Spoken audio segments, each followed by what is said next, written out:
Buenas noches. En nombre del Centro Cultural de España y Nicaragua, de su biblioteca y mediateca, en donde nos encontramos, y de todo el equipo que hace posible este proyecto, queremos darles la bienvenida a la sexta sesión de los 2000 autores nicaragüenses del nuevo milenio. Agradecemos a los 10 autores que han aceptado acompañarnos en estos diálogos que hemos venido teniendo desde inicios de julio y que culminarán a mediados de noviembre, así como el público que nos acompaña en sala y el que también nos sintoniza vía web, vía desde los 2000.com, transmisión cortesía de nutricultura.com. Para que todos disfrutemos de esta noche, y les rogamos apaguen sus celulares o que los pongan en vibrador, damos unos segundos para esto.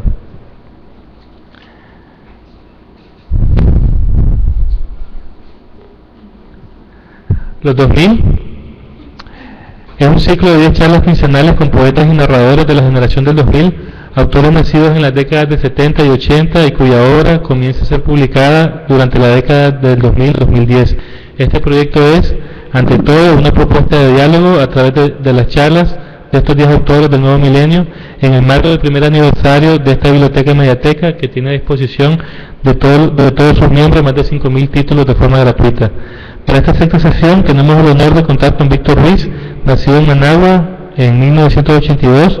Víctor es poeta y crítico literario, autor del poemario La Vigilia Perpetua, publicado en 2008, con el que había obtenido en 2005 primer lugar en el concurso nacional interuniversitario de poesía Carlos Martínez Rivas, convocado por la Universidad Nacional Autónoma de Nicaragua. Su poesía ha sido incluida en las antologías Cruce de Poesía, Salvador, Nicaragua 2006, Novísimos, Poetas Nicaragüenses del Tercer Milenio 2006 también, y Poetas Pequeños Dioses también de 2006. Ha sido profesor de literatura en UNAM Managua y ha brindado talleres de creación poética. Es licenciado en Lengua y Literatura Hispánica. Víctor, bienvenido. Muchas gracias. También le doy el agradecimiento al Centro Cultural de España y a quienes lo dirigen por permitirnos dar nuestro punto de vista o nuestra apreciación de lo que está sucediendo actualmente en la literatura nicaragüense. Antes de hablar de qué está sucediendo actualmente en la literatura nicaragüense, comentanos cómo empezaste a escribir. Bueno, en realidad el hecho de cómo empecé a escribir es bien extraño, porque no hay un momento, ¿no?, en el que nosotros decimos escribo, simplemente manifestamos en ese momento manifestábamos nuestras emociones, nuestros sentimientos a partir de la palabra. Pues por ejemplo, en mi caso, en la secundaria yo escribía muchas cartas, escribía poemas que no tenían ningún rigor estético, que no se relacionaban con ningún aspecto de los recursos literarios, pero básicamente era como un desahogo, ¿no?, como una catarsis. Entonces, básicamente ese ha sido mi acercamiento a la escritura. No ha sido muy especial, que digamos, decir, no me considero una persona especial. Creo que la escritura ha llegado a mí con mucho esfuerzo, en el sentido que me ha tocado leer bastante, me ha tocado estudiar bastante para poder escribir. No consigo a una persona que escriba sin que se acerque a los libros. Precisamente en la charla previa me comentabas el rol determinante que tuvo en vos la lectura y que fuiste un lector voraz desde muy pequeño.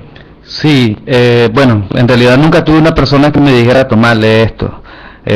Recuerdo que en mi casa existían los libros que existieron en todas las casas en los 80, como eran las obras de Lenin, las obras de Marx. Yo las leía y sin ni siquiera entender lo que ahí se decía, simplemente era un devorador de palabras, leía todo lo que caía en mis manos, incluso leía papeles de periódicos, ¿no?, que me encontraba.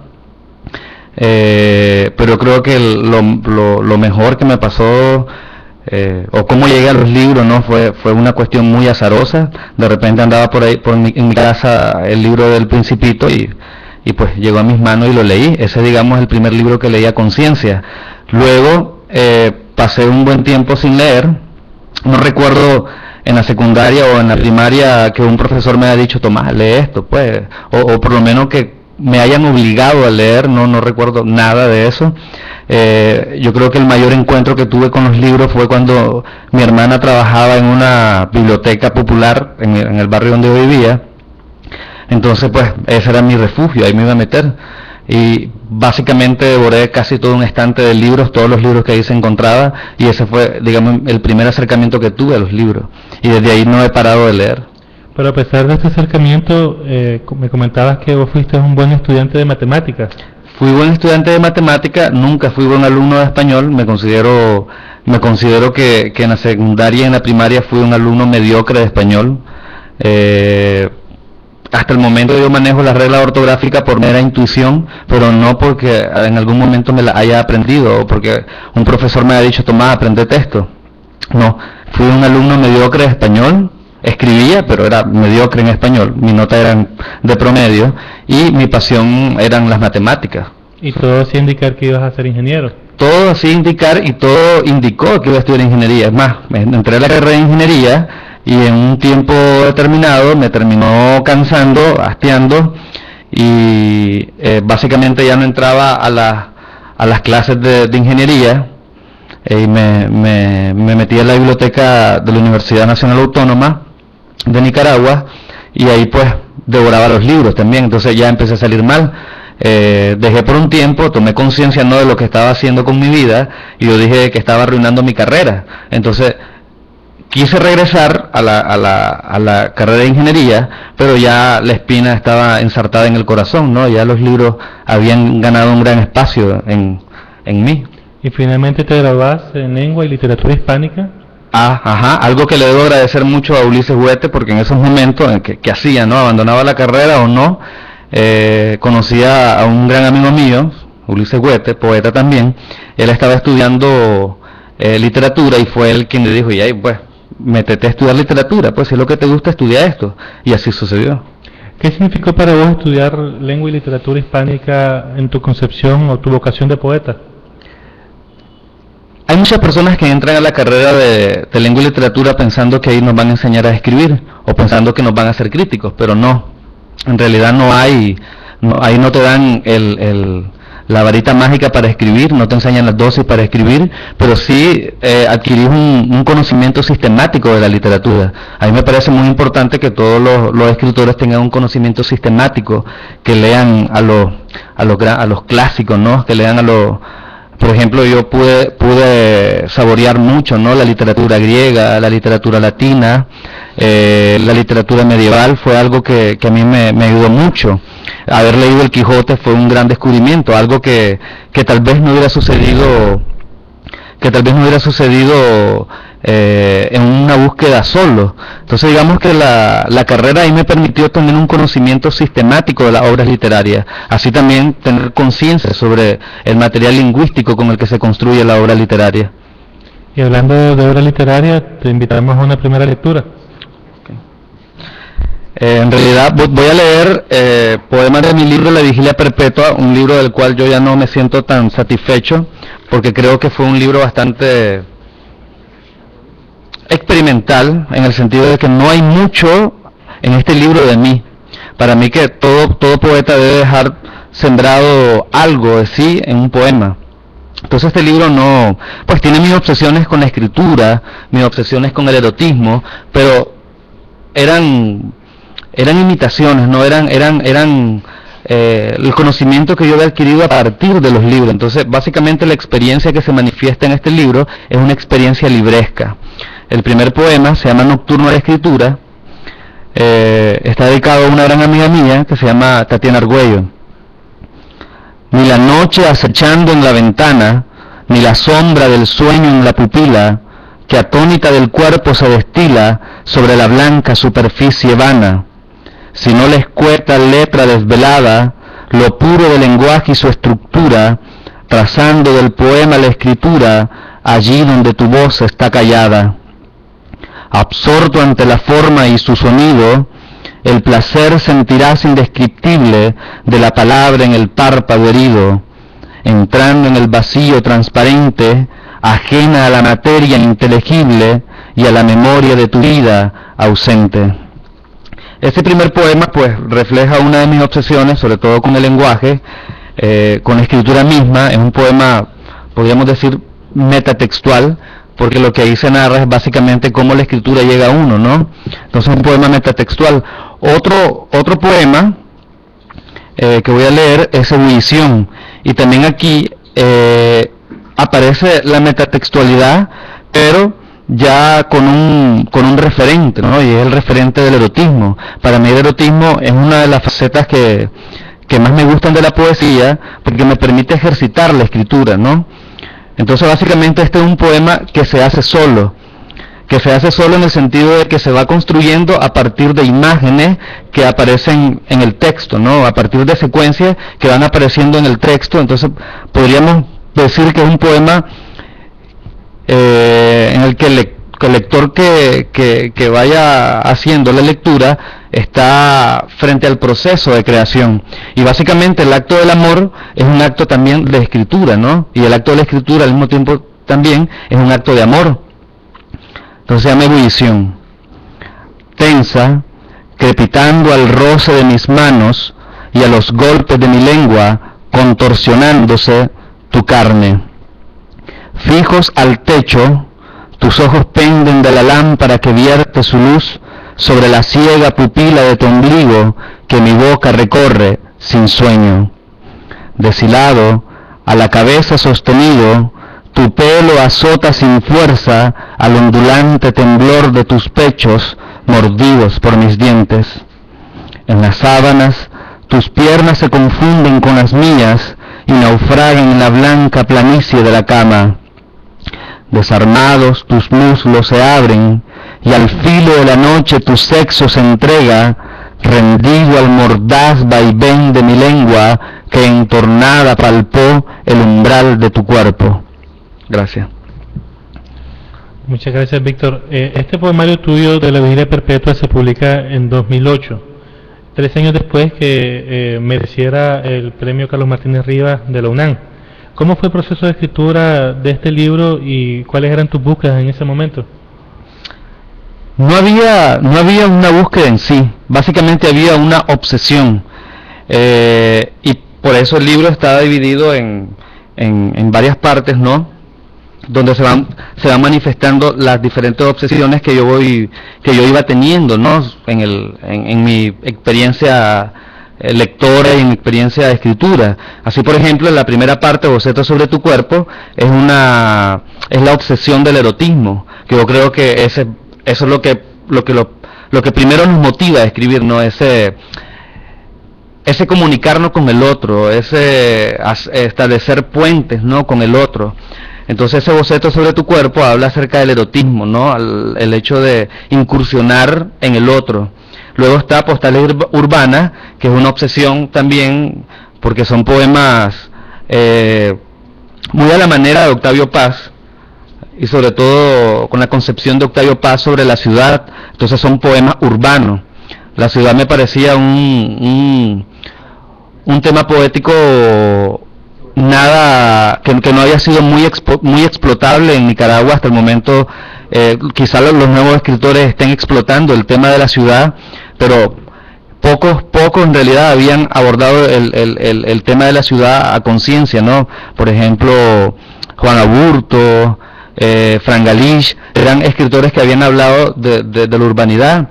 Entonces, pues, de esa manera entra mi obsesión por el tema de la ciudad. Luego está Del oficio insomne, que es básicamente un conjunto de poemas que nacen de la obsesión con el poema mismo. Son poemas metatextuales, son poemas dedicados también a otros poetas. Entonces el tema de esos poemas es la poesía misma. Ya, la poesía misma. Yo creo que esa es una de las reflexiones a la que todo escritor debe llegar, cómo involucrar la escritura misma dentro del texto. Y el otro, que son ejercicios retóricos, ejercicios de estilo, que se llama Escrituras del insomnio, que básicamente son poemas lingüísticos, poemas de lenguaje. Entonces hay sonetos, hay poemas en la que no se dice nada, básicamente es el fonema explotando, reventando, ¿no? Sin decir nada. Es básicamente el placer que me despiertan a mí, el sonido de las palabras. Roberto Aguilar Leal comenta en el prólogo de este poemario que actualmente los poetas jóvenes no escriben verso libre, refiriéndose en 2008, sino prosa disfrazada de verso. dice igualmente que vos sos una de las raras excepciones a esta realidad que él observa, porque tenés muy clara tu conciencia y tu destino de poeta. Dos preguntas, ¿concordás o estás de acuerdo con lo que menciona Roberto Aguilar?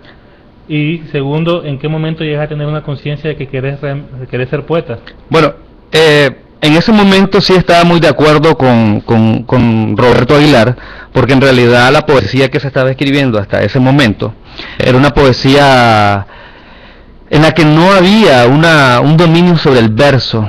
No existía eso que nosotros podemos decir, este verso está bien construido, sino que eran básicamente prosa disfrazada de verso, pues como dice Roberto Aguilar.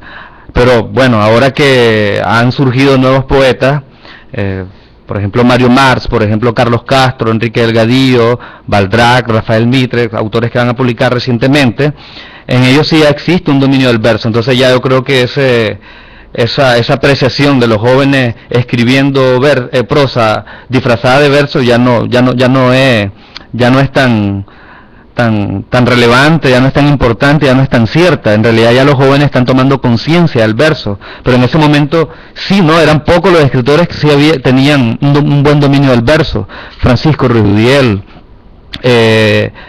Ezequiel de León Masís, Ana Gabriela Padilla, eran pocos autores los que en realidad estaban preocupados por el verso. ¿Y en qué momento adquirís conciencia de tu destino de poeta? Creo que después de la publicación del libro, ¿no? Porque el poeta no es solamente un versificador, el poeta no es solamente un palabrero, no es solamente una persona que le prende fuego a la mecha y tira pirotecnias verbales. Para mí el poeta debe de tomar conciencia de su destino de poeta. Y entonces hay que sembrar en el poema parte de uno mismo. Y luego de que yo publiqué el libro, y luego ahora que lo releo, yo no me encuentro ahí, no me reflejo ahí. Entonces yo creo que a partir de haberme liberado de todas esas obsesiones, nace mi verdadera vocación de poeta, ¿no? Es muy común apurar el primer libro, ¿no? Totalmente. Adelantándonos un poco el tema generacional, Carlos M. Castro sostiene que hay dos camadas, ¿verdad? Dos generaciones dentro de este grupo contemporáneo. ¿Vos identificarías realmente dos generaciones o dos grupos en esta generación del 2000? No, yo creo que esto de la generación es una discusión en la que se ha gastado demasiada energía. Para mí, en realidad, no es trabajo de nosotros como escritores el discutir este tema de las generaciones. Para mí que serán los críticos los que más adelante van a hablar sobre esta generación. Yo no creo que un escritor se sienta a escribir pensando que pertenece a una generación y que por lo tanto tengo que regirme a una temática específica. Yo creo que Luis Cernuda, Federico García Lorca, Damaso Alonso, Rafael Alberti, ellos no escribieron pensando que pertenecían a la generación del 27. Obviamente había un contexto que pesaba sobre ellos, había una realidad que pesaba sobre ellos, de la cual no podían ser indiferentes, pero no creo que ellos escribieran o se sentaran a escribir pensando de que pertenecían a la generación del 27 y que por lo tanto tenían que ser fieles a un estilo. En lo que sí coincido con Carlos es que sí existen tendencias, se pueden identificar tendencias. Por ejemplo, yo puedo hablar de que existe en la poesía nicaragüense una tendencia desgarrada, una poesía existencial, un desarraigo existencial, por decirlo de alguna manera. Sobre todo, podríamos hacer divisiones, ¿no? Alejandra Sequeira, Mario Marx, Enrique Delgadillo, Francisco Rudiel, pertenecen a una línea poética, a un linaje poético que se comunica con poetas como Alejandro Pizarnik, Silvia Plath, etcétera, ¿no? Podemos también establecer otra tendencia poética en una poesía de lenguaje, como dijo Rito Amar. Hay poetas preocupados con el lenguaje mismo, ¿no? Ahí se puede inscribir mi libro, se puede inscribir ahí en esa preocupación por el lenguaje, se puede inscribir el libro de Ezequiel de León Masís. Yo no sé qué está haciendo actualmente Ezequiel, pero su primer libro hay una preoún por el lenguaje. El segundo. En el segundo, correcto, en el segundo. En Carlos Castro, sí, también aparece esa obsesión por el lenguaje. En Álvaro Vergara y en otros escritores aparece esa obsesión por el lenguaje, y están los antipoetas, ¿no? No los antipoetas, sino poetas que pertenecen a un linaje que se comunica con la antipoesía. Y ahí pues podríamos ubicar a Balzac, a Marcel Balzac. Bien, sí. Ajá, no digo el apellido porque es muy difícil. Sí, verdad, está esa línea poética, y yo creo que ahí también entraría en discusión el término que Gioconda Belli y Elena Ramos le pusieron o etiquetaron a esta generación, ¿no? Los poetas del desasosiego, de la voluntad, y uno de los argumentos que ellas mencionan es el hecho de que esta generación carece de referentes. Y yo digo que hay referentes poéticos. Lo que pasa es que no se han estudiado. Yo creo que los grandes referentes poéticos de esta generación no están en los 80, no están en los 90, no están en los 60. Yo creo que están en la generación del 40, en la poesía del 40, en Ernesto Mejía Sánchez, en Carlos Martínez Riva y en Ernesto Cardenal. Podemos, a partir de esa generación del 40, podemos establecer líneas, ¿no? Por ejemplo, mi tesis que trató de Ernesto Mejía Sánchez, el mismo Ezequiel de León Macías escribió varios ensayos sobre Ernesto Mejía Sánchez. Muchos de los escritores actualmente sienten una gran pasión por Carlos Martínez Riva, y otros poetas que no se dan cuenta también están escribiendo, o no escribiendo de la manera de Ernesto Cardenal, pero sí siguen las líneas de Ernesto Cardenal, ¿no? Porque Ernesto Cardenal es un punto, es un referente que no podemos obviar. Por mucho que queramos, Ernesto Cardenal no se puede obviar ni aquí ni en Latinoamérica. Su legado poético es bien importante, ¿no? para esta generación y para esta promoción literaria. Hablando de, bueno, ya entramos al tema generacional que vamos a dar al final, pero no lo dejemos. La pregunta de rigor, que estoy seguro que varias personas esperan, es si vos les pondrías alguna etiqueta a esta generación. Yo creo que no, creo que démosle tiempo al tiempo, ¿no? Esperémonos. Yo creo que sería apresurarnos ponerle una etiqueta a esta generación. No creo que, por ejemplo, yo con mi libro, ahora yo obscuro de mi libro, ahora yo estoy escribiendo otro tipo de poesía, entonces ¿cómo me puedo encasillar en esa generación? Pues cómo poder caracterizarme en esta generación, o cómo caracterizar, por ejemplo, a Carlos Castro, o cómo caracterizar a Enrique Delgadillo cuando apenas tienen un libro. Yo pienso que es necesario desarrollarnos, ¿no? Evolucionar. La generación del 40 tuvo nombre hasta que nacieron Julio Valle Castillo y Jorge Eduardo Orellano. Ellos fueron los que bautizaron, ellos fueron los que pusieron el mote de generación, pero eso fue muchos años después. Javier González Brandino comenta sobre tu libro y señala que los poemas de tu primer libro son poemas permeados por el erotismo, no un sopor vulgar de la carne, sino una danza sensual de la escritura, un roce desnudo, no roce desnudo, perdón, sino danza sensual de la escritura, un roce desnudo, perdón, del texto consigo mismo. El erotismo siempre está presente en este primer libro y en la poesía que has publicado y que se conoce de vos. ¿Por qué esta obsesión o esta fijación con este tema que está presente desde los tratados egipcios más antiguos y que no deja de ser polémico y controversial? Quizá el erotismo no sea algo tan polémico. Creo que la misma sociedad es la que le ha puesto ese mote, ¿no? de lo polémico. El erotismo, el ser humano no se puede concebir sin erotismo. Yo creo que mi obsesión con el erotismo nace por ese llamado de la carne, ¿no? Y ese llamado de la carne luego se manifestó en el texto mismo. Es decir, para mí escribir como hacer el amor tienen el mismo placer, ¿no? Escribir y hacer el amor tienen el mismo placer, y para mí escribir un poema es tan erótico como hacer el amor. Y leer es tan erótico como hacer el amor también. Y hace unos minutos comentabas incluso que el erotismo te permite ejercitar la escritura. Me permite ejercitar la escritura porque establezco un vínculo casi corporal con la escritura misma. Perfecto, te invitamos a una segunda lectura, que entendemos no tiene nada que ver con el primer libro, ¿no? Bueno, está bien. Voy a leer poemas que posiblemente pertenezcan a otro libro, ya son otras influencias, es otra voz, ya son otros recursos. El primero no tiene título. Antes era bueno los títulos, antes era bueno los títulos, ahora ya no sé por qué.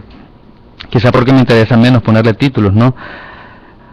Ahora puedes contemplarte, signo agrietado, informe figura de ceniza.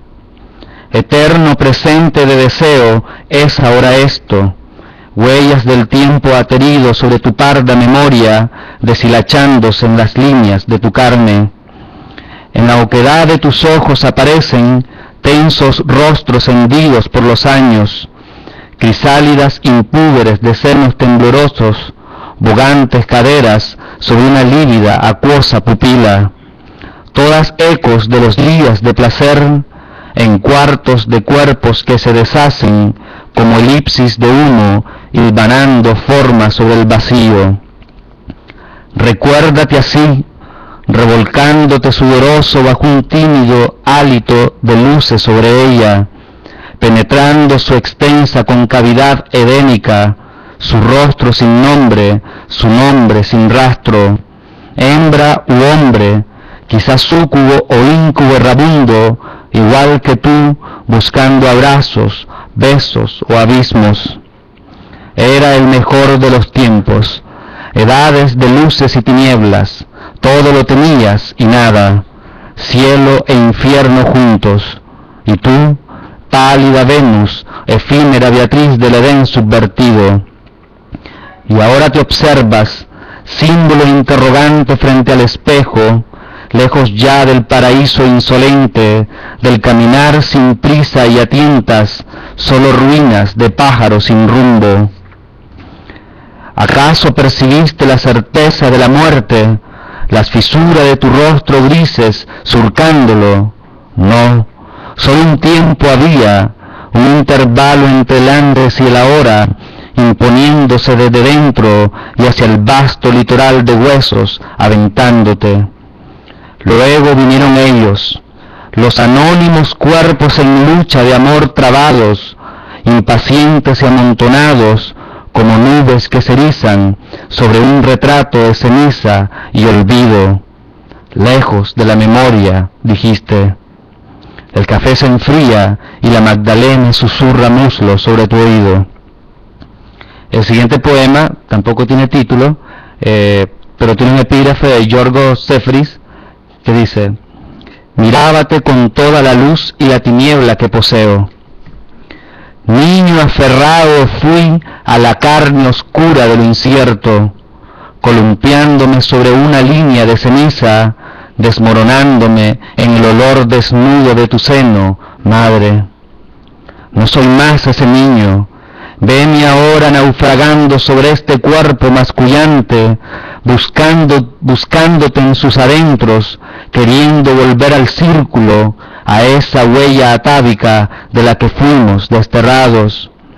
Recuerdo entonces cuando a solas, bajo los ojos arañados del silencio, recorría tu nombre, deletreándolo, dejando que cada sílaba se disolviera a cada golpe de mi lengua.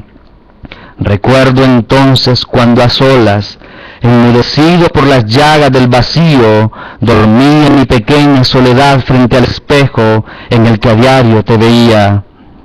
No habrá padre que me niegue, madre, el incienso de tu pelo en espirales grises soportando mi deseo. No habrá padre que me niegue, madre, la simiente amarga de tus huesos ahogados en la cicatriz oscura de mi pecho.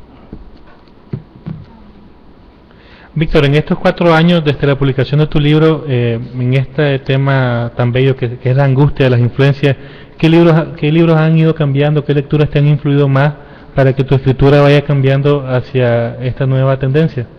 Uno de mis primeros encuentros, después de haber pasado por el laberinto barroco de Góngora, Quevedo, por el laberinto barroco de un mismo García Lorca, Vicente Alexandre, ha sido el encuentro con otro tipo de poesía, una poesía más intimista, una poesía más libre, ¿no? De piruetas verbales.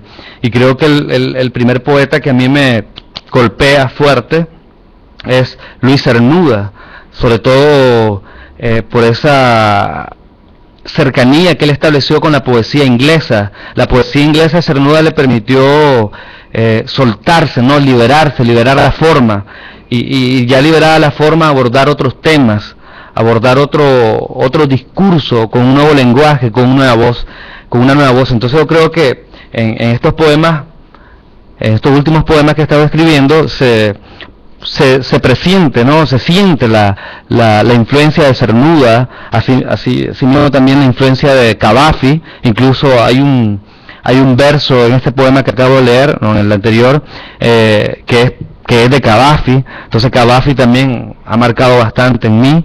La poesía inglesa y la poesía norteamericana también ha sido algo de la que me he enamorado, ¿no? Y a la cual pretendo acercarme más para aprender de ella, sobre todo por esa capacidad que tiene de irse a lo más íntimo, ¿no?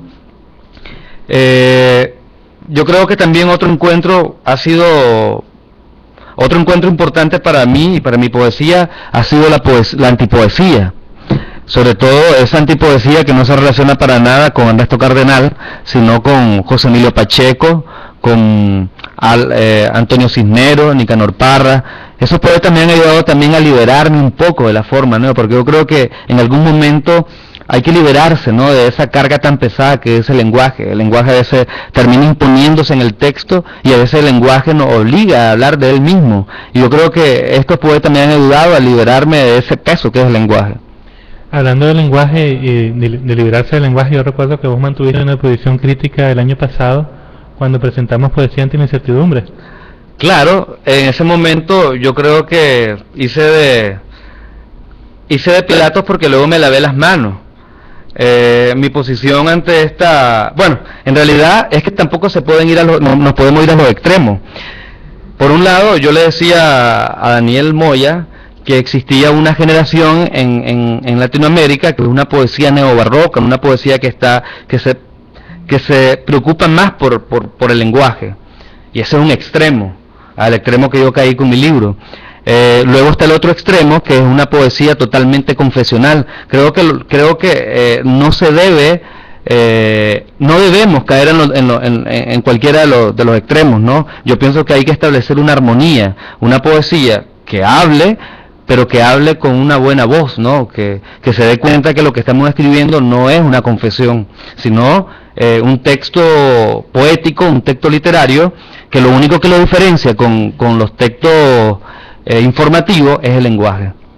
Al escucharte es fácil reconocer en voz de crítico literario.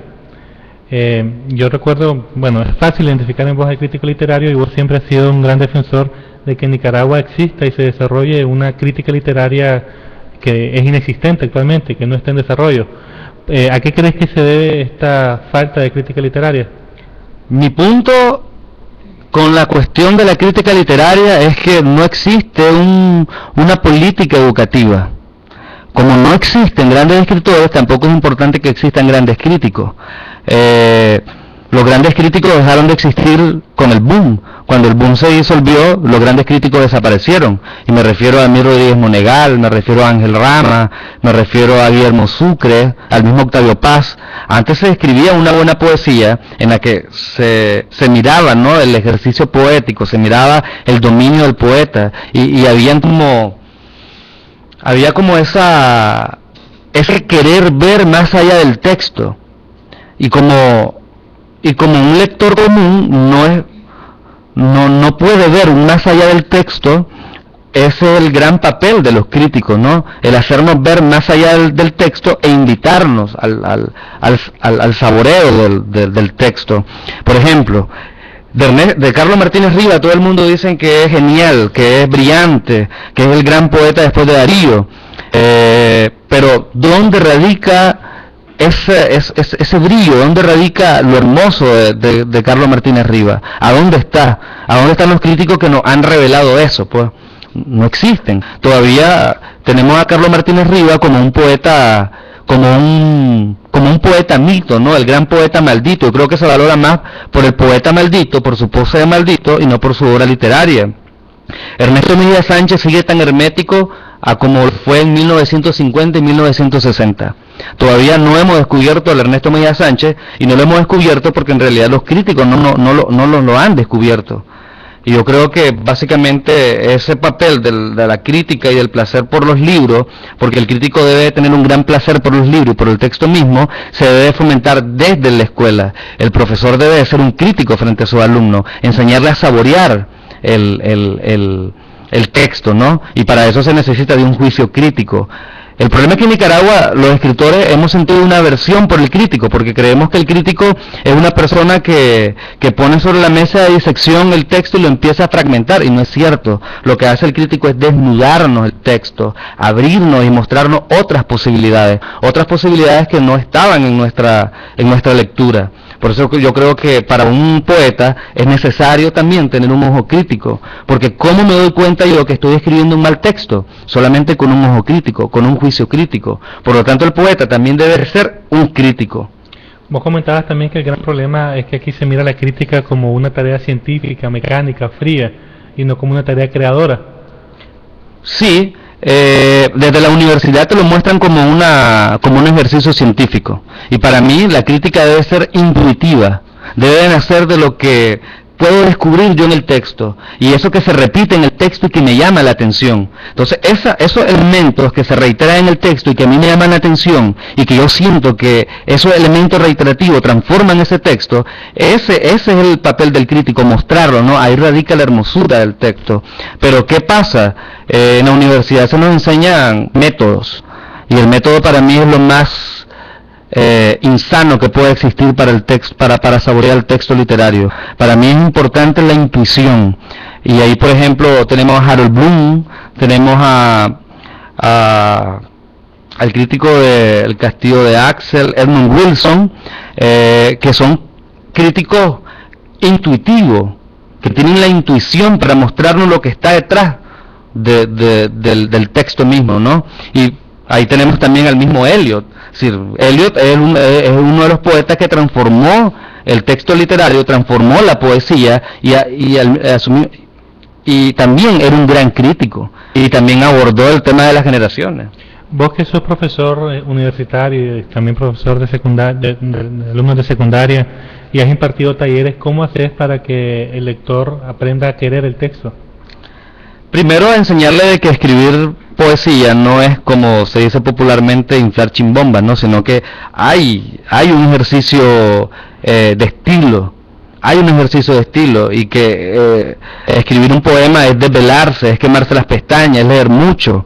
Entonces yo los invito a saborear, ¿no? el texto mismo, y lo invito a saborear desde el lenguaje mismo, porque es lo único que diferencia el texto de los demás textos, ¿no? Que lo diferencia al poema, por ejemplo, de los demás textos, es el lenguaje. Entonces yo los invito a saborear el lenguaje. Decías que un buen crítico no deja de ser un buen poeta, pero sucede también lo contrario, un buen poeta puede ser un buen crítico. Yo creo que viceversa. Un gran crítico puede ser un mal poeta, así como un buen crítico puede ser un buen poeta, en el caso de Eliot, en el caso de Iván Uriarte, en el caso de Eric Aguirre. Pero también un buen poeta es un malísimo crítico. Yo leo crítica de poetas, no voy a mencionar sus nombres, que son malísimos, pues, es decir, no pueden transmitir, porque para mí la tarea del crítico es invitarnos a leer. ¿De qué sirve una crítica si no nos invita a leer? Yo creo que el trabajo del crítico es invitarnos a leer más. Si yo leo un libro y ese libro a mí me gustó, yo invito a las personas a leerlo. Lo hago desde la crítica, precisamente. ¿Qué hace falta en Nicaragua para que se desarrolle crítica? Leer más. Y hablando de leer más, en estas sesiones hemos invitado a los autores a que nos presenten a un autor español, que en este caso tuyo es un poeta, y que nos vas a presentar a continuación. Así es, yo voy a hablarle acerca de Jaime Gil de Viedma. Jaime Gil de Viedma es el poeta, bueno, lo conozco, debo de confesarlo. Conocí a Jaime Gil de Viedma porque un amigo poeta, Cerdán Zelaya, todas las veces que lo miraba, él me hablaba de tal Jaime Gil de Viedma, pero qué tan grande puede ser Jaime Gil de Viedma, ¿no? Yo tenía una aversión hacia la poesía española de posguerra por dos razones. Primero, porque era una poesía muy política. Segundo, porque era una poesía que había caído en lo confesional, en el cliché de la poesía y la experiencia. Sin embargo, me encontré con Jaime Gil de Viedma, un poeta que pertenece a la generación del 50, y pues pude tener otra apreciación de lo que era la poesía española de posguerra y la poesía española de los 50.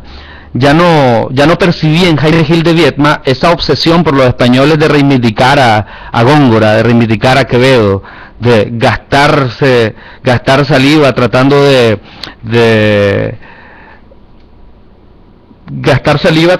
reivindicar una posición española, sino ya me encuentro a un Jaime Gil de Viedma que cuando lo leo me está hablando de él mismo. Es decir, me habla a mí como si fuera su amigo, como si yo estuviera frente a él. Entonces ese es el Jaime Gil de Viedma que yo les quiero presentar.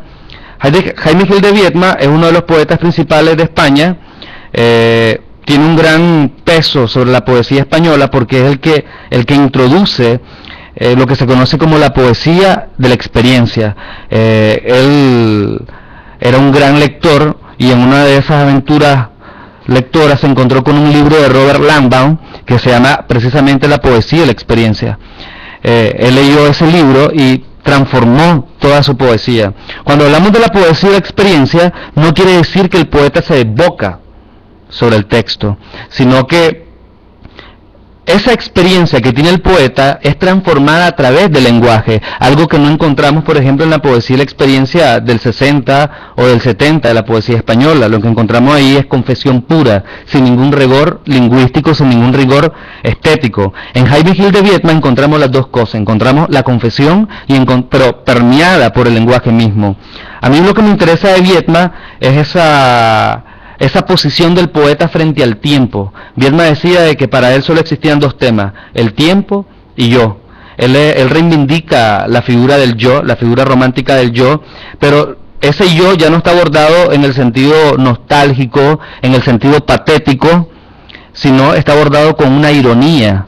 Ya es un yo que se lamenta por el paso, no se lamenta, mejor dicho, un poeta que habla acerca del paso del tiempo, pero no con lamentación, sino con ironía, ¿ya? Entonces, por ejemplo, yo les voy a leer dos poemas de Jaime Gil de Viedma. El primero es un poema que se llama No volveré a ser joven. Cuando yo lo leí sentí que, quizás porque lo leí ya a los 28 años, y me di cuenta de que el tiempo va pasando. Bueno, no sé, pues. No volveré a ser joven, que la vida iba en serio, uno lo empieza a comprender más tarde. Como todos los jóvenes, yo vine a llevarme la vida por delante. Dejar huella quería y marcharme entre aplausos. Envejecer, morir, eran tan solo las dimensiones del teatro. Pero ha pasado el tiempo y la verdad desagradable asoma. Envejecer, morir, es el único argumento de la obra. Entonces ahí ya podemos sentir a un Viedma reflexionando sobre el paso del tiempo, ¿no? Sobre un momento de nuestra vida que nos damos cuenta de que ya el tiempo pasó y que lo que nosotros no valoramos, ahora el viejo lo está valorando, pero no lo está abordando con un tema con lamentación, sino con ironía, ¿no? Que es lo más importante en Viedma. El siguiente poema que les voy a leer, me gustaría leerle Pandémica y Celeste, pero es un poema extenso, los invito a que lo lean. Pandémica y Celeste es un gran poema. Se llama Albada. Despiértate, la cama está más fría y las sábanas sucias en el suelo. Por los montantes de la galería llega el amanecer con su color de abrigo de entretiempo y liga de mujer. Despiértate pensando vagamente que el portero de noche os ha llamado, y escuchen el silencio, sucediéndose hacia lo lejos, se oyen enronquecer los tranvías que llevan al trabajo, es el amanecer. Irán amontonándose las flores cortadas en los puestos de las ramblas, y silbarán los pájaros, cabrones, desde los plátanos, mientras que ven volver la negra humanidad que va a la cama después de amanecer. Acuérdate del cuarto en que has dormido, entierra la cabeza en las almohadas, sintiendo aún la irritación y el frío que da el amanecer, junto al cuerpo que tanto nos gustaba en la noche de ayer. Y piensa en que debieses levantarte, piensa en la casa todavía oscura, donde entrarás para cambiar de traje, y en la oficina con sueño que vencer, y en muchas otras cosas que se anuncian desde el amanecer. Aunque a tu lado escuches el susurro de otra respiración, aunque tú busques el poco de calor entre sus muslos, medio dormido, que empieza a estremecer, aunque el amor no deje de ser dulce, hecho el amanecer, junto al cuerpo que anoche me gustaba, tanto desnudo, déjame que encienda la luz para besarte cara a cara en el amanecer, porque conozco el día que me espera y no por el placer. Víctor, sobre este tema de la poesía española, ¿qué opinas de la poesía de la experiencia?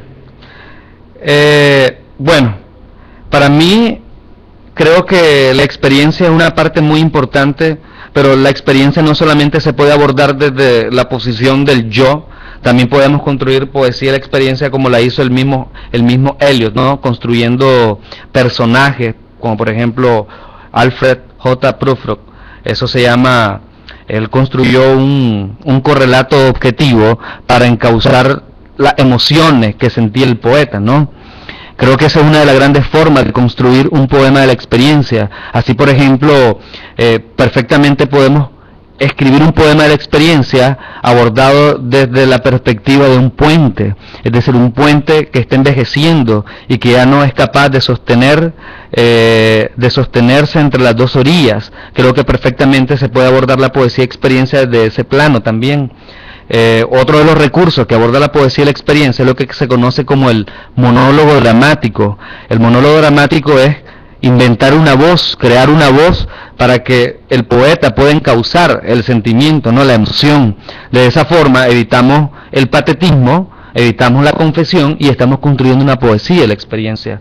Lo que ha sucedido con la poesía de la experiencia en España es que se abusa de la confesión. Es un regreso al romanticismo, ¿no? A lo Becker, el yo sufriente, el yo anhelante, el yo evocado, el yo lloriqueando. Eso ya la poesía no puede estarse ensimismando, la poesía necesita salir, necesita establecer diálogo con otras voces, y ahí es donde nace la importancia de un monólogo dramático. ¿Qué tanto estamos influenciados o están influenciados los poetas nicaragüenses de poesía de la experiencia? Fíjate que poco, en realidad, pocos poetas abordan el tema de la experiencia. No podría decir que Gioconda Belli aborde una poesía de la experiencia, porque no encuentro un monólogo dramático, no encuentro los elementos, ¿no? Porque poesía de la experiencia no es construir poesía sobre el yo, no es construir poesía sobre lo que me tocó vivir ayer en el mercado, no. La poesía de la experiencia tiene sus recursos, tiene su dominio, y escribir consciente de esos recursos es lo que hace una poesía de experiencia. A ver, ¿qué poeta puede estar construyendo una poesía de la experiencia? Posiblemente Iván Uriarte escriba con esos recursos de la poesía de la experiencia, pero porque Iván Uriarte no solamente tiene influencia de la poesía latinoamericana, sino de la poesía francesa y de la poesía inglesa. La poesía de la experiencia nace con la poesía inglesa, con Auden, con Spender y con todos estos poetas que ya dejaron la parte social no de por fuera, sino que la parte social se reduce y lo que sobresale es el campo de las emociones, de las intuiciones, del yo lírico. Víctor, pasando a las preguntas ya del público, la primera pregunta era de Carlos M. Castro, era una pregunta directa: ¿cuándo tu próximo libro y de qué va a ser?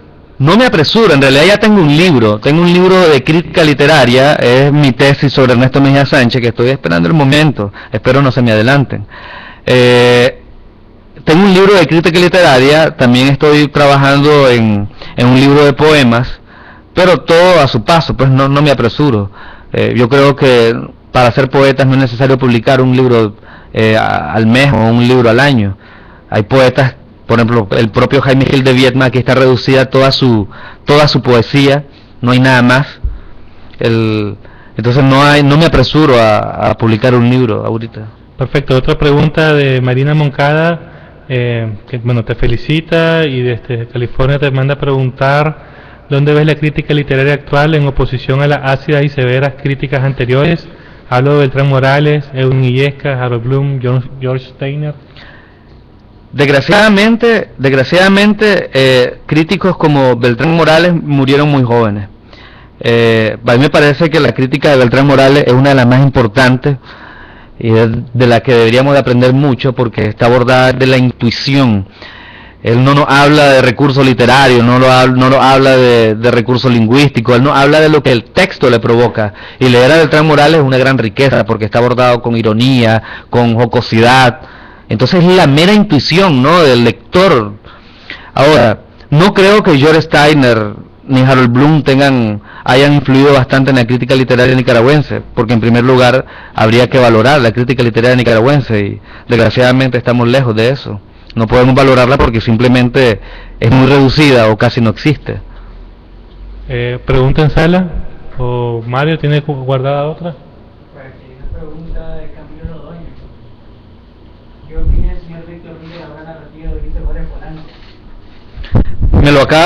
He leído los primeros cuentos de Ulises publicados en Literatosis y ahorita me acaba de regalar su libro, entonces lo voy a leer y luego le comento, tal vez escriba algo. Pregunta en sala o comentario. Yo sé que Serrán se muere para hacer un par de preguntas.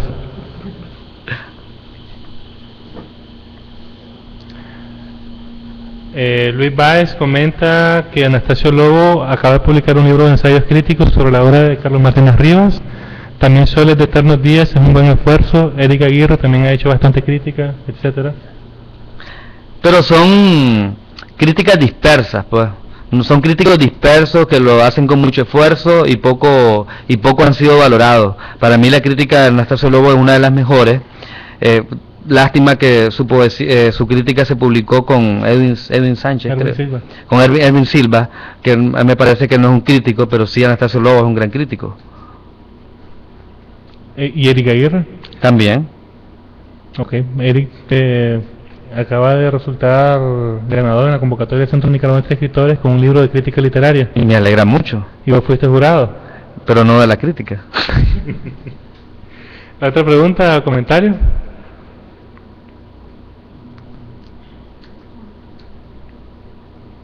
Alejandra. Bueno, mi nombre es Cristian Cisneros y yo soy escritor, estoy comenzando.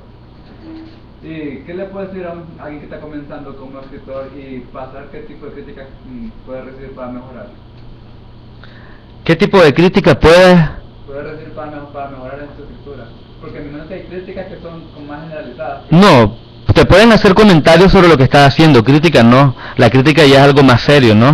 Lo que yo te recomendaría es que leas a los grandes poetas. Si estás empezando a escribir, yo creo que lo primero que debiste haber dicho es que estoy empezando a leer a los grandes poetas para luego poder escribir. Digamos, yo te recomendaría leer a Eliot, a toda la vanguardia hispanoamericana, la vanguardia francesa, para que te vayas quitando los prejuicios, ¿no?, de la rima, los prejuicios del ritmo, todas esas cosas que no obstruyen sobre todo, te lo puedo recomendar aquí nomás, no leas a Rubén Darío ahorita, lee a Rubén Darío cuando tengas 40 años, o si estudias literatura, pues ni modo, lo tenés que leer, pero no leas a Rubén Darío para nada, no leas a los modernistas, leas a los vanguardistas, porque los modernistas son muy pegajosos y cuando no has leído a los vanguardistas, se termina pegando el tono del modernismo. Berman Banks te pregunta cómo fue tu experiencia impartiendo un taller de poesía a través de Soma el año pasado. Fue una experiencia bastante gratificante porque, bueno, en primer lugar me asombré porque la mayoría eran mujeres.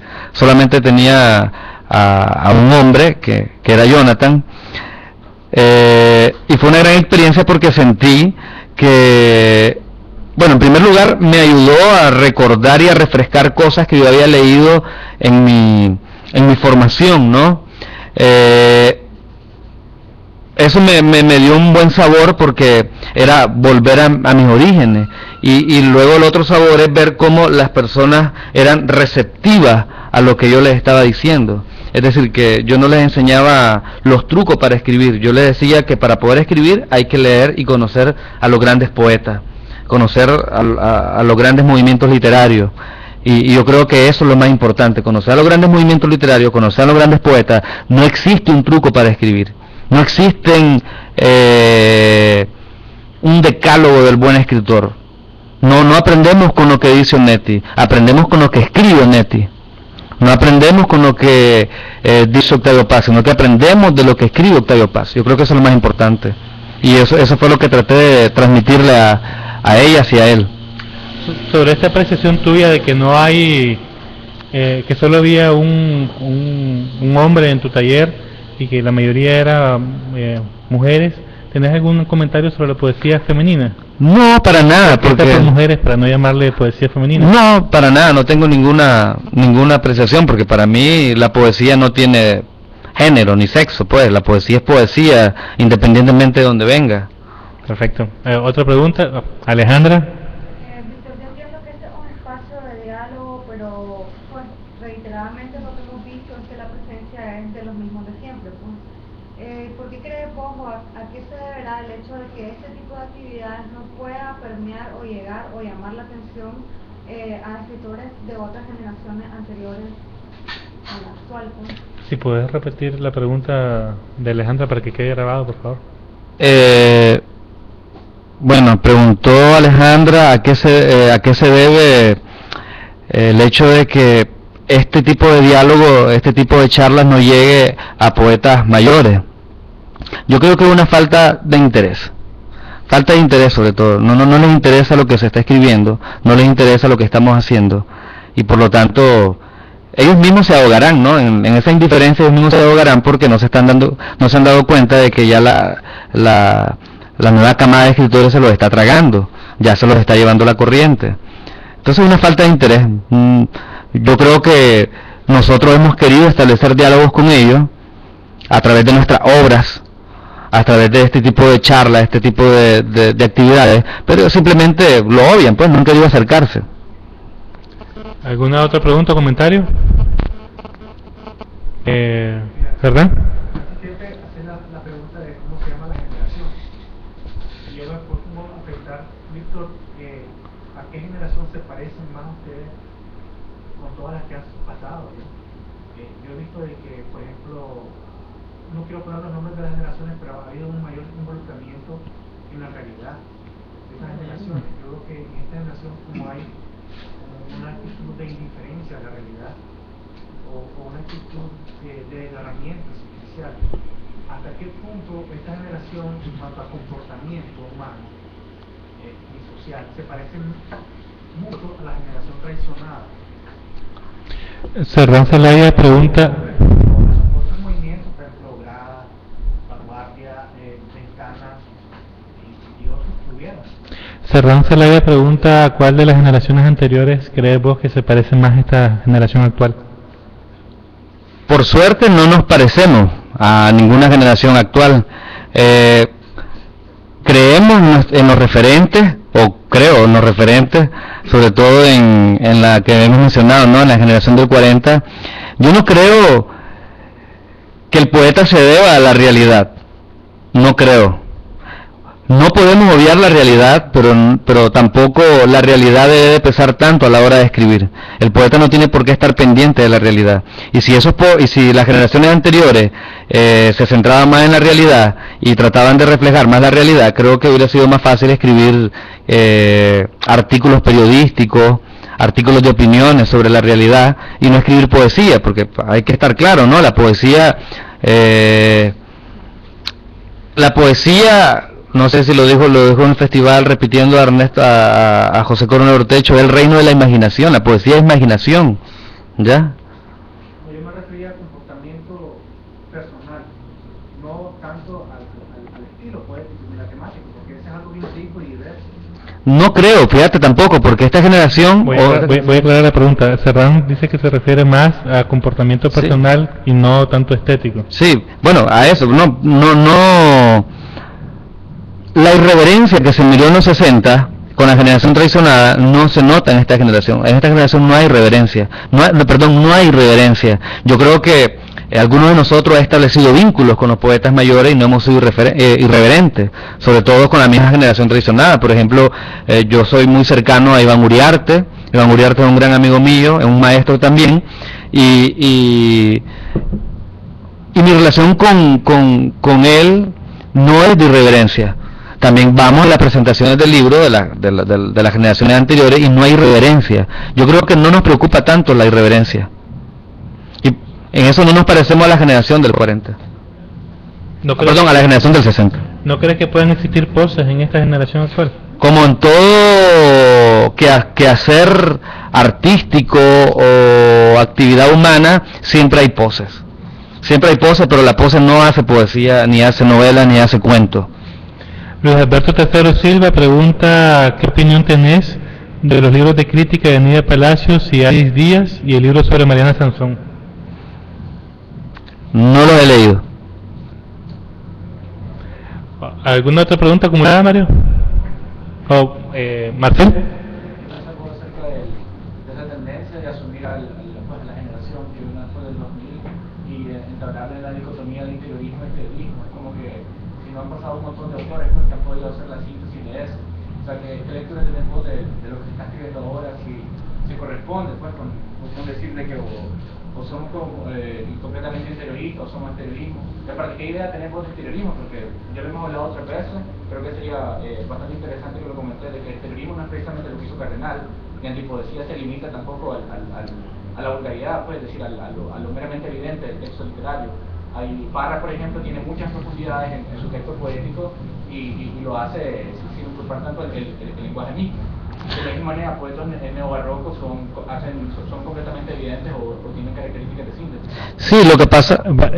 Marcel Jenske te pregunta sobre la dicotomía entre exteriorismo e interiorismo y cómo esta está vinculada a la generación actual, si no crees que ya es tiempo de dejar esa dicotomía. Fíjate que yo creo que no existe esa dicotomía en esta generación, no hay esa búsqueda de la interioridad o la exterioridad. Yo creo que se abusó mucho del término exteriorista en los 80 porque pensaban que escribir un poema era simplemente pegar un par de gritos o copiar lo que había dicho la persona que está en la esquina. Para mí eso no es exteriorismo y habría que ver de dónde viene el exteriorismo, porque Ernesto Cardenal no creo que se creyera el cuento de que el exteriorismo se podía limitar a unas cuantas reglas poéticas.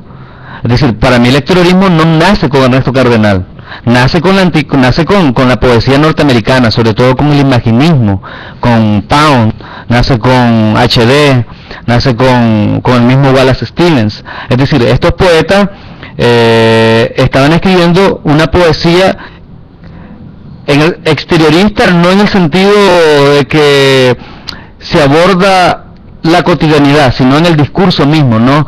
El sentimiento era abordado con un discurso casi coloquial, casi cercano al habla. Ahora, si esa dicotomía existe en los jóvenes creadores, no creo. No creo que alguien se esté preocupando porque